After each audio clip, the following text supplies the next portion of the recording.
The evening sun spread its dull golden light over the dry land, painting everything in shades of brown and red. Tom Harris stood at the edge of his ranch, staring across the wide fields that once were green with grass and life. Now they were cracked and dusty. The drought had lasted far too long.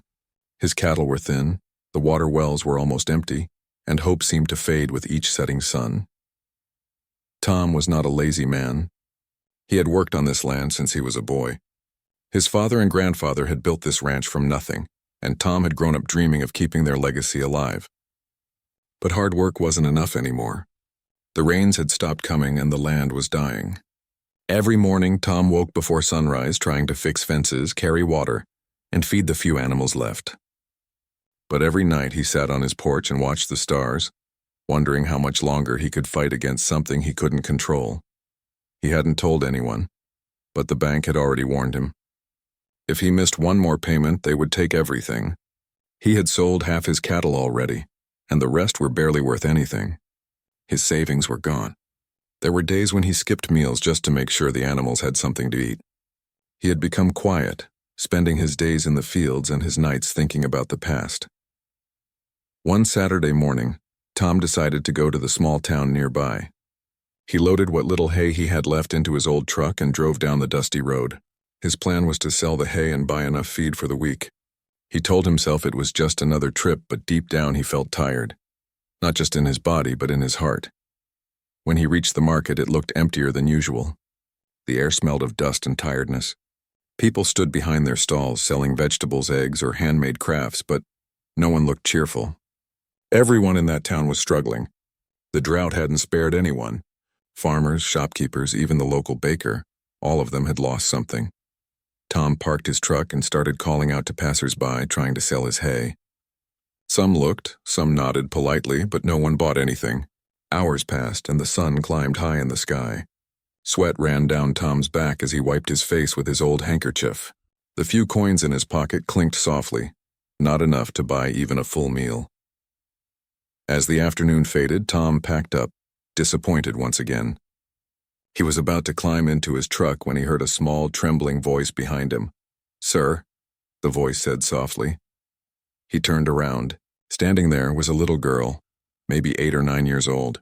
Her clothes were worn but clean. She held something tightly in her small hands, a doll with a faded dress and tangled yarn hair. The doll looked old but well-loved. Tom smiled gently. "Hello there," he said. "What's your name?" The girl hesitated, clutching her doll. "My name's Lucy," she whispered.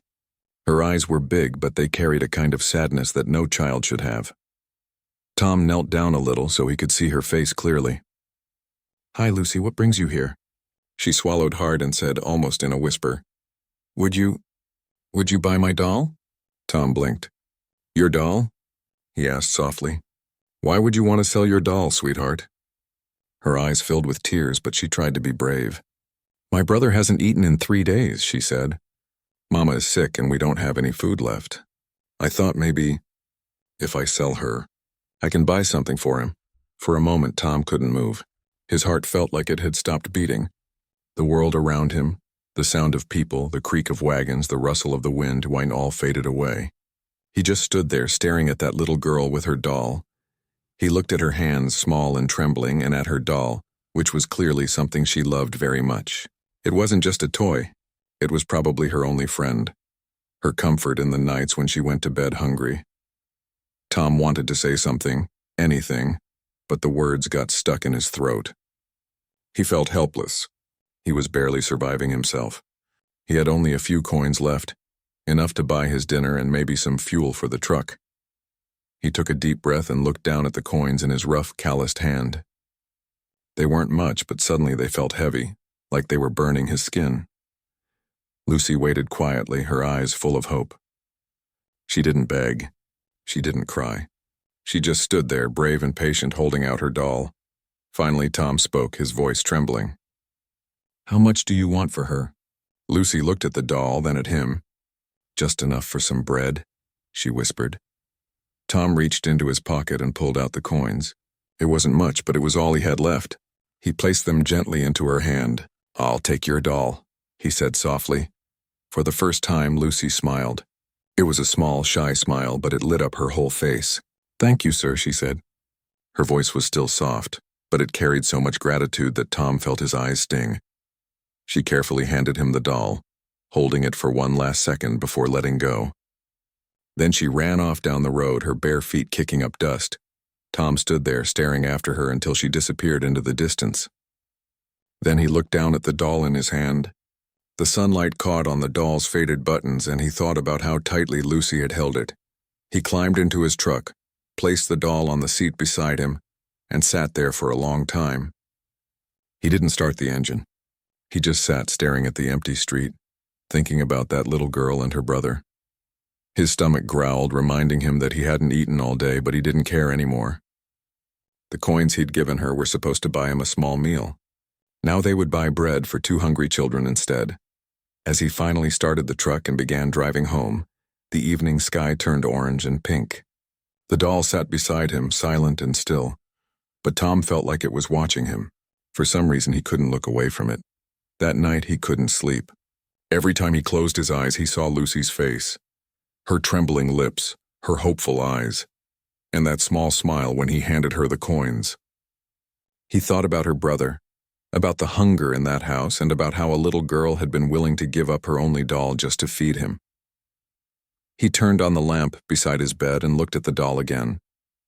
It sat on the table, its painted smile faint but kind. Something inside Tom's heart shifted. He felt a strange ache, not just pity, but a deep realization. All his life he had worked hard, trying to survive, trying to protect what was his. But now, for the first time, he understood what true struggle looked like. He whispered into the quiet room, "I should have done more." The wind blew softly outside, rattling the old window panes. The moonlight fell across the small doll, and it seemed almost alive in the pale light. Tom leaned back on his pillow, his eyes heavy but his mind wide awake. He didn't know why that little girl had come to him or why her words had struck him so deeply. But he knew he couldn't forget her. The next morning, as the first light of dawn crept across the sky, Tom sat up and stared at the doll again. Something inside him told him that this wasn't the end of the story, that somehow, that little girl had entered his life for a reason. He didn't know what he was going to do yet, but one thing was certain. He couldn't just stay silent anymore outside. The sky was clear, and a soft breeze moved through the fields. It was still dry, the earth still cracked. But for the first time in a long while, Tom felt a small spark of purpose inside him. He picked up the doll, brushed the dust off its dress, and placed it carefully on the dashboard of his truck. Then he whispered, "All right, little one. Let's see where this takes us." The engine started with a rumble, and the truck rolled down the dirt road. The doll sat beside him, quiet and still. But in Tom's heart, something new had begun to grow. He didn't know it yet, but that one small act of kindness, that one choice to buy a little girl's doll, would soon change everything in his life. The next morning, the sun rose quietly over the dry fields.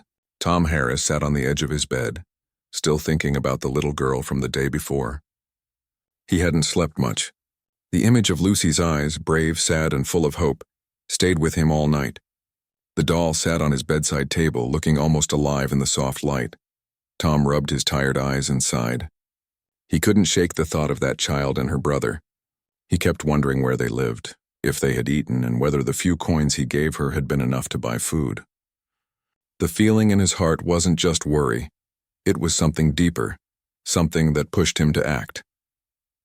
Before he could change his mind, Tom got dressed, grabbed his hat, and headed out. The morning was cool and the sound of birds filled the air. He climbed into his old truck where the doll still sat on the dashboard. He looked at it for a long moment, then said softly, "Let's go find her." He drove into town again, his tires crunching over the gravel road. The small market was open, but Lucy wasn't there. He asked a few shopkeepers if they had seen a little girl selling a doll the day before, but no one knew much. Most people just shook their heads, saying they'd noticed more hungry families lately.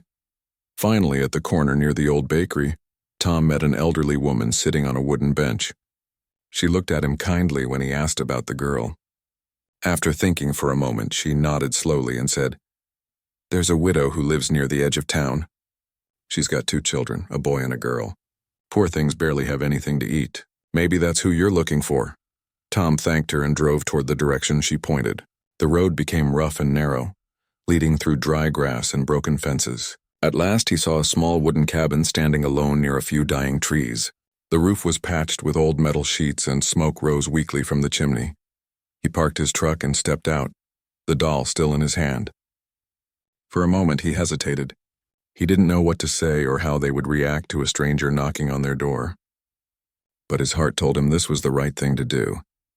He walked up the short path and knocked gently. After a few seconds, the door opened. A woman stood there, thin, tired, and pale, with eyes that looked both wary and kind. Behind her stood Lucy, holding her brother's hand. The boy looked no older than 5. His cheeks were hollow, but his eyes were bright and curious. Tom took off his hat respectfully. "Ma'am," he said quietly, "my name's Tom Harris. I met your daughter yesterday at the market." The woman's eyes widened slightly. She looked down at Lucy, who nodded shyly. "You're the man who bought her doll," she said softly. Tom nodded. "Yes, ma'am. I just wanted to see how you're all doing." For a moment, the woman didn't speak. Then she stepped aside and said, "Please come in." The inside of the cabin was small but neat. There was a table, 2 chairs, and a small stove in the corner. A few old blankets were folded neatly near the bed. The place looked worn, but it was clear the woman worked hard to keep it clean. "I didn't mean to intrude," Tom said gently. "I just wanted to bring you something." He went back to his truck and returned carrying a small bag of food, bread, milk, and a few eggs from his own kitchen. The woman's eyes filled with tears. "Oh, sir, that's too kind," she whispered. "You didn't have to." Tom shook his head. "Please," he said softly. "It's not much, but it's something." Lucy smiled as she helped her mother unpack the food. Her brother reached for the bread eagerly, and Tom felt a lump rise in his throat when he saw how hungry the child was. They all sat together while the woman cooked a small meal. The warm smell of bread filled the little cabin. Tom stayed quiet, just watching them eat, feeling more peace in that moment than he had felt in months. After they finished, Tom helped fix a loose hinge on the door and stacked some firewood near the wall. The woman tried to thank him again, but he only smiled and said, "It's what neighbors should do." Before he left, Lucy walked up to him holding the doll he had bought. She held it out toward him. "You should keep it," Tom said, surprised. "It's yours." Lucy shook her head slowly. "You helped us when nobody else did," she said softly. "I want you to keep her. Maybe she'll remind you that you made someone happy." Tom took the doll carefully, his eyes warm. "I'll take good care of her," he promised. As he drove away that afternoon, the sun was setting behind the hills, painting the sky with colors of gold and orange. The doll sat once again on his truck's dashboard, and for the first time in a long time, Tom felt something close to peace. In the days that followed, Tom couldn't stop thinking about that family. He visited them again, this time bringing some old tools and helping the boy build a small wooden toy horse. Lucy and her mother began visiting his ranch too, bringing small things like fresh-baked bread whenever they could. Word about Tom's kindness began to spread through town. Other ranchers, inspired by what he did, started helping too. One man repaired a neighbor's barn roof. Another shared water from his well. People who had once kept to themselves began reaching out to one another again. The little town slowly began to change. It wasn't rich and the drought still hurt everyone. But the spirit of kindness started to grow stronger than the hardship. One day, a local newspaper reporter came to town, hearing stories about how people were helping each other. He visited Tom's ranch and listened as Tom told him about Lucy and her doll. The reporter was deeply moved and wrote an article about the rancher who spent his last coins to help a hungry child. Weeks later, something unexpected happened. A distant cousin of Tom's, who had moved to another state years ago, read the article. He reached out to Tom saying he wanted to help. That cousin had become a successful businessman and offered to invest in Tom's ranch. With that help, Tom repaired his barns, bought new cattle, and even started hiring a few local workers who had lost their jobs. The ranch slowly came back to life. The dry land began to heal with the next season's rain, and green grass once again covered the fields. But Tom never forgot what had started it all: a small girl's courage and a worn-out doll. Years passed and Lucy grew into a bright young woman. Her brother grew strong and healthy. They often visited Tom's ranch, helping him with chores or sharing meals on the porch. They called him Uncle Tom, and he treated them like his own family. The doll stayed on a wooden shelf in Tom's living room. Whenever visitors came, they would ask about it. Tom would smile and say, "That doll saved me once." People would laugh, thinking he was joking, but he meant every word. Because that one moment, that choice to buy a doll from a hungry little girl, had changed the course of his life. It had reminded him that even in the hardest times, kindness could still exist, and one small act could light up a dark world. Sometimes, when the sun set over his now green fields, Tom would sit on his porch, the doll beside him, and think about how different things might have been if he had walked away that day.